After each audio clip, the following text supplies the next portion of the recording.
नमस्कार दोस्तों, स्वागत है हमारे YouTube channel only history Mishra sir में। हम पढ़ रहे हैं उत्तर प्रदेश करंट अफेयर, जो पिछले 6 महीनों के यूपी स्पेशल करंट अफेयर्स पर आधारित है। उत्तर प्रदेश की सभी परीक्षाओं के लिए जो आर ओ का एग्ज़ाम होने वाला है, उत्तर प्रदेश PCS का 17 मार्च को एग्ज़ाम होने वाला है, और उत्तर प्रदेश के और भी जो भी एग्ज़ाम होने वाले हैं सभी रूप में समान रूप से उपयोगी होगा। तो आप ध्यान रखिए, इसको लास्ट तक पढ़िए, वीडियो पर लास्ट तक बने रहिए।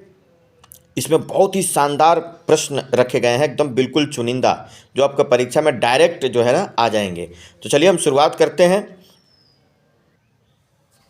पहला प्रश्न है, प्रधानमंत्री नरेंद्र मोदी ने नवनिर्मित राम मंदिर तक पहुंच को बढ़ाने के लिए कितने नवविकसित सड़कों का उद्घाटन किया है? तो प्रधानमंत्री नरेंद्र मोदी ने नवनिर्मित अभी जो है राम मंदिर तक जाने के लिए, अधिक से अधिक लोगों को पहुंच बढ़ाने के लिए, है ना, 4 है, ध्यान रखिएगा, 4 सड़कों का क्या किया इन्होंने, निर्माण किया है। वहाँ पर उद्घाटन हो गया, और ये उद्घाटन हुआ है 30 दिसंबर 2023 को। प्रधानमंत्री नरेंद्र मोदी ने अयोध्या की यात्रा पर गए थे, तो उन्होंने उद्घाटन किया। ध्यान रखिएगा, ये जो सड़क हैं, इन सड़कों के नाम क्या हैं? तो इन सड़कों के नाम है रामपथ, श्री राम जन्मभूमि पथ, धर्मपथ और भक्ति पथ। तो इन चारों के नाम भी याद रखिएगा। बहुत महत्वपूर्ण प्रश्न हो गए, बहुत ही महत्वपूर्ण प्रश्न होंगे। अगला प्रश्न देखिए, प्रधानमंत्री नरेंद्र मोदी ने 30 दिसंबर 2023 को अपनी अयोध्या दौरे पर अयोध्या धाम जंक्शन रेलवे स्टेशन से किस ट्रेन का उद्घाटन किया? देखिए, अयोध्या जो रेलवे स्टेशन था उसका नाम पड़ गया है अयोध्या धाम जंक्शन रेलवे स्टेशन हो गया है। तो वहाँ से अमृत भारत ट्रेन चलाया, और यह देश की पहली अमृत भारत ट्रेन होगी। देश की पहली अमृत भारत ट्रेन कहाँ चलाई गई? अयोध्या से, ये भी ध्यान रखिएगा। और PM ने अयोध्या धाम रेलवे स्टेशन का उद्घाटन भी किया। नई अमृत भारत ट्रेनों और वंदे भारत ट्रेनों को हरी झंडी दिखाकर रवाना किया। और यह जो अमृत भारत ट्रेन भारत में पहली बार चलाई गई है, अयोध्या से लॉन्च की गई है, ये कहाँ से कहाँ चलेगी? तो ये चलेगी आनंद विहार टर्मिनल अयोध्या होते हुए, और ये चलेगी दरभंगा तक। ये याद रखिएगा, दरभंगा, अयोध्या और जो है आनंद विहार टर्मिनल जो है वहाँ तक चलेगी। तो ये ध्यान रखिएगा, देश की पहली अमृत भारत ट्रेन है। PM ने अपनी यात्रा के दौरान अयोध्या और उसके आसपास के क्षेत्रों के विकास के लिए लगभग 11,100 करोड़ रुपए की परियोजनाओं का भी शिलान्यास किया। ये भी ध्यान रखिएगा। तो जो उन्होंने अयोध्या की यात्रा की थी 30 दिसंबर 2023 को, तो दोनों प्रश्न उसी समय हुए। ये बात आपको याद रखनी है, महत्वपूर्ण प्रश्न होगा आप लोगों के लिए, और इसको याद रख लीजिएगा। प्रधानमंत्री की अयोध्या दौरा जो 30 दिसंबर 2023 को हुआ था। रक्षा मंत्री राजनाथ सिंह ने उत्तर प्रदेश के किस जिले में पूर्णतः बालिकाओं के लिए पहला सैनिक स्कूल का उद्घाटन किया है? अब जो हमारे रक्षा मंत्री राजनाथ सिंह हैं, उत्तर प्रदेश के पूछा जा रहा है किस जिले में पूर्णतः बालिकाओं के लिए, पूर्णतः लड़कियों के लिए पहला सैनिक स्कूल का उद्घाटन किया है? तो ये हो जाएगा मथुरा जिले के वृंदावन में। ये आपका सही जवाब होगा। मथुरा जिले के वृंदावन में लड़कियों के लिए पहला पूर्ण सैनिक स्कूल का उद्घाटन कर दिया गया हमारे रक्षा मंत्री राजनाथ सिंह के द्वारा। अब इस स्कूल का नाम क्या होगा? तो इसका नाम होगा संविद गुरुकुलम बालिका सैनिक स्कूल। संविद गुरुकुलम बालिका सैनिक स्कूल उसका नाम होगा। स्कूल का उद्घाटन सभी राज्यों, केंद्र शासित प्रदेशों, गैर सरकारी संगठनों, निजी या राज्य सरकारी विश्वविद्यालयों के साथ साझेदारी में 100 सैनिक स्कूलों की स्थापना की पहल ये किया गया है कि राज्यों, केंद्र शासित प्रदेश 100 सैनिक स्कूलों की स्थापना की जाएगी। ये याद रखिएगा। देश में सैनिक स्कूलों की स्थापना की परंपरा उत्तर प्रदेश से कब शुरू की गई थी? 1960 से। मतलब देश में अगर पहली बार सैनिक स्कूल की स्थापना हुई तो 1960 में हुई। देश का पहला सैनिक स्कूल लखनऊ में तत्कालीन मुख्यमंत्री डॉक्टर संपूर्णानंद ने प्रारंभ किया था। देश का पहला सैनिक स्कूल कहाँ खोला गया था? अगला प्रश्न देखिए, 15 दिसंबर 2023 को CM योगी ने कहाँ पर लेक क्वीन क्रूज का लोकार्पण किया? कब किया? 15 दिसंबर 2023 को उत्तर प्रदेश के मुख्यमंत्री योगी आदित्य ने कहाँ पर लेक क्वीन क्रूज का लोकार्पण किया? तो गोरखपुर स्थित रामगढ़ ताल में इसका लोकार्पण किया। रामगढ़ ताल यहाँ पर है, ये ध्यान रखिएगा, उसको डेवलप किया गया है।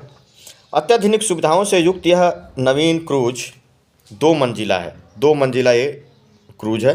उत्तर प्रदेश में इनलैंड वाटरवे अथॉरिटी अर्थात अंतर्देशीय जलमार्ग प्राधिकरण के गठन के माध्यम से गंगा, यमुना, राप्ती एवं सरयू नदी में क्रूज सेवा को बढ़ावा दिया जा रहा है। सरयू नदी में भी अयोध्या में क्रूज चलाने की तैयारी है, वहाँ पर भी क्रूज चलाए जाएंगे। तो ये प्रश्न ध्यान रखिएगा, इसको लिख लीजिए और हमारे चैनल पर नए हैं तो उसको सब्सक्राइब अवश्य करिए और वीडियो को लाइक अवश्य करिए, लाइक करना बिल्कुल मत भूलिए।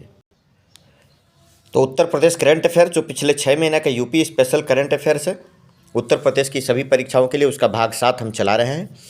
आप शाम को 8:30 बजे जरूर जुड़िए। प्रतिदिन 8 साढ़े 8 बजे के करीब में प्रकाशित किया जाता है। इसके पिछले 6 पार्ट आ चुके हैं, उसको भी देखिए और वीडियो को लाइक और सब्सक्राइब अवश्य करिए। हमारे चैनल पर नए हैं तो सब्सक्राइब अवश्य करिए, इसमें बने रहिए लास्ट तक। और भी बहुत सारे शानदार प्रश्न आने वाले हैं, आप बिल्कुल अपने करंट अफेयर्स का सॉल्यूशन यहाँ पा सकते हैं। एक भी प्रश्न हम छोड़ेंगे नहीं, सारे महत्वपूर्ण प्रश्न आपको बताएंगे यहाँ पर। 42वां रामायण मेला कहाँ आयोजित किया गया? 42वां रामायण मेला कहाँ आयोजित किया गया? अयोध्या में। अयोध्या में 42वां रामायण मेला का आयोजन किया गया है 14 दिसंबर से 19 दिसंबर 2023 तक। 14 दिसंबर से 19 दिसंबर 2023 तक इस मेले का आयोजन हुआ। प्रतिवर्ष इसका आयोजन होता है। रामायण मेला वर्ष 1982 से तत्कालीन मुख्यमंत्री श्रीपति मिश्र ने शुरू की थी, ये ध्यान रखिएगा। अगला प्रश्न देखिए, नवंबर 2023 में उत्तर प्रदेश विधानसभा ने कौन सा विधेयक पास कर दिया? तो उत्तर प्रदेश अंतर्देशीय जलमार्ग प्राधिकरण विधेयक 2023 उत्तर प्रदेश की विधानसभा ने पास कर दिया। क्या उद्देश्य है इसका? उद्देश्य क्या है? तो उद्देश्य है उत्तर प्रदेश अंतर्देशीय जलमार्ग प्राधिकरण का गठन करना, ये इसका उद्देश्य है, याद रखिएगा, ये इसका उद्देश्य है। यूपी में गंगा, जमुना और अन्य प्रमुख नदियों में कुल 11 राष्ट्रीय जलमार्ग हैं। ये फैक्ट भी आपको याद रखना है अपनी परीक्षा के लिए। अगला प्रश्न देखिए, उत्तर प्रदेश के किस जिले में भगवान बुद्ध की कितनी फीट ऊंची प्रतिमा स्थापित की जाएगी? अब यहाँ पे 2 प्रश्न हो गया। उत्तर प्रदेश के किस जिले में भगवान बुद्ध की कितनी फीट ऊंची प्रतिमा स्थापित की जाएगी? तो उत्तर प्रदेश के कौशाम्बी जिले में 51 फीट ऊंची बुद्ध की एक प्रतिमा स्थापित की जाएगी। उत्तर प्रदेश के किस जिले में राम की पैड़ी के विभिन्न घाटों पर दीपोत्सव 2023 के अवसर पर कितने दीप जलाकर Guinness book of world record बनाया गया? तो उत्तर प्रदेश के राम की पैड़ी के विभिन्न घाट, ये पूछा जा रहा है। तो यहाँ पर ये अयोध्या ज़िले में राम की पैड़ी के विभिन्न घाटों पर 22,23,000 है ना दीप, 22,23,000 दीप जो है वहाँ पर जलाया गया और Guinness book of world record में ये नाम दर्ज हो गया, ये बात ध्यान रखिएगा। अयोध्या में भारतीय मंदिर वास्तुकला संग्रहालय की स्थापना की जाएगी, ये भी ध्यान रखेंगे। अयोध्या शोध संस्थान को 1986 में स्थापित किया गया। अंतर्राष्ट्रीय अयोध्या रामायण एवं वैदिक शोध संस्थान के रूप में विकसित करने का निर्णय लिया गया है। यूपी मंत्रिमंडल द्वारा श्री अयोध्या जी तीर्थ विकास परिषद के गठन का भी प्रस्ताव पास किया गया है। तो 8वें प्रश्न में ये सारे जो है जितने फैक्ट हैं ये भी ध्यान रखिएगा, प्रश्न इससे भी बनेगा। 1 नवंबर 2023 को पूर्वोत्तर रेलवे के महाप्रबंधक के रूप में किसने पदभार ग्रहण किया है? इसका उत्तर हो जाएगा सौम्या माथुर ने। सौम्या माथुर पूर्वोत्तर रेलवे की पहली महिला महाप्रबंधक हैं, ये ध्यान रखिएगा। पूर्वोत्तर रेलवे जोन का मुख्यालय है गोरखपुर में, तो सौम्या माथुर पूर्वोत्तर रेलवे की पहली महिला महाप्रबंधक के रूप में कार्यभार उन्होंने संभाल लिया 1 नवंबर 2023 को। अगला 10वां प्रश्न देखिए, उत्तर प्रदेश सरकार द्वारा बुंदेलखंड क्षेत्र के किस जिले में राज्य का पहला फार्मा पार्क स्थापित करने की मंजूरी दी गई है? राज्य का मतलब उत्तर प्रदेश राज्य का पहला फार्मा पार्क कहाँ स्थापित करने की मंजूरी मिल गई है उत्तर प्रदेश सरकार द्वारा? तो ललितपुर में। ललितपुर 10वें प्रश्न का उत्तर हो जाएगा ललितपुर। प्रधानमंत्री नरेंद्र मोदी द्वारा वाराणसी में 1,115 करोड़ रुपए की लागत से कितने अटल आवासीय विद्यालयों का लोकार्पण किया गया? तो 16 जो है आवासीय विद्यालयों का लोकार्पण प्रधानमंत्री नरेंद्र मोदी ने वाराणसी में किया। ये प्रश्न बड़ा महत्वपूर्ण होने वाला है, ध्यान रखिएगा, वाराणसी में। 12वां प्रश्न देखिए, उत्तर प्रदेश के किस शहर में तेलुगु भाषी लोगों का प्रसिद्ध पुष्करालु उत्सव आयोजित किया गया?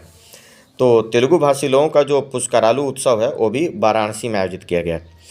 और इस पुष्करालु उत्सव को पुष्करम भिक के नाम से भी जाना जाता है, जो भारत की 12 पवित्र नदियों की पूजा करने हेतु समर्पित है। भारत की 12 पवित्र नदियाँ, यहाँ पर आप एक आंकड़ा लिख लेंगे, 12 पवित्र नदियों की पूजा करने के लिए समर्पित है। तो इसमें ये होता है 12 पवित्र नदियों की पूजा की जाती है पुष्करम या पुष्करालु उत्सव में। और ये तेलुगु भाषी अर्थात तेलुगु भाषी लोगों का ये उत्सव है, मनाया गया है वाराणसी में। मुख्यमंत्री योगी आदित्यनाथ ने किस शहर में 4 दिवसीय कालीन उत्सव के 45वें अंतर्राष्ट्रीय कालीन मेला का शुभारंभ किया? तो ये ध्यान रखिएगा, इसका उत्तर हो जाएगा भदोही। भदोही में उन्होंने 45वें अंतर्राष्ट्रीय कालीन मेला का क्या किया, उन्होंने शुभारंभ किया है। भदोही उत्तर प्रदेश का जिला है। और यह जो मेला है 45वां अंतर्राष्ट्रीय कालीन मेला 8 से 11 अक्टूबर 2023 के बीच आयोजित किया गया था। मुख्यमंत्री ने कारपेट बेल्ट में निर्मित, इसको कारपेट बेल्ट भी कहते हैं भदोही क्षेत्र को, कारपेट बेल्ट में निर्मित कालीनों की विशिष्ट पहचान के लिए ब्रांड कालीन का भी लोकार्पण किया। ये बात तो एकदम ध्यान रखिएगा, जब भी कथन सही चुनने के लिए आ जाए कौन सा कथन सही है, तो उसमें ये आपको काफ़ी हेल्प करेगा। अगला प्रश्न देखिए 14वें नंबर का, अंतर्राष्ट्रीय मंदिर कन्वेंशन एंड एक्सपो 2023 का आयोजन 22 से 24 जुलाई 2023 तक कहाँ किया गया था? तो इसका उत्तर हो जाएगा वाराणसी में। इसी प्रश्न देखिए, वाराणसी का 11वां, 12वां और 14वें का उत्तर वाराणसी है। वाराणसी में अंतर्राष्ट्रीय मंदिर कन्वेंशन एंड एक्सपो का वहाँ पे आयोजन किया गया। वाराणसी में तेलुगु भाषी लोगों का पुष्करालु उत्सव आयोजित किया गया। वाराणसी में ही 16 अटल आवासीय विद्यालयों का लोकार्पण भी किया गया। वाराणसी में जितने मैं बता रहा हूँ सबको एक साथ आप लिख लीजिएगा, याद कर लीजिएगा, परीक्षा में वाराणसी से ये जो प्रश्न हैं जुड़े हुए जरूर पूछे जाएंगे। और तो चलिए आज के लिए इतना ही, कल हम फिर इसी तरीके के महत्वपूर्ण प्रश्न लेकर आपके साथ आएंगे। वीडियो पर लास्ट तक बने रहने के लिए आप लोगों का बहुत बहुत धन्यवाद। जय हिंद, जय भारत।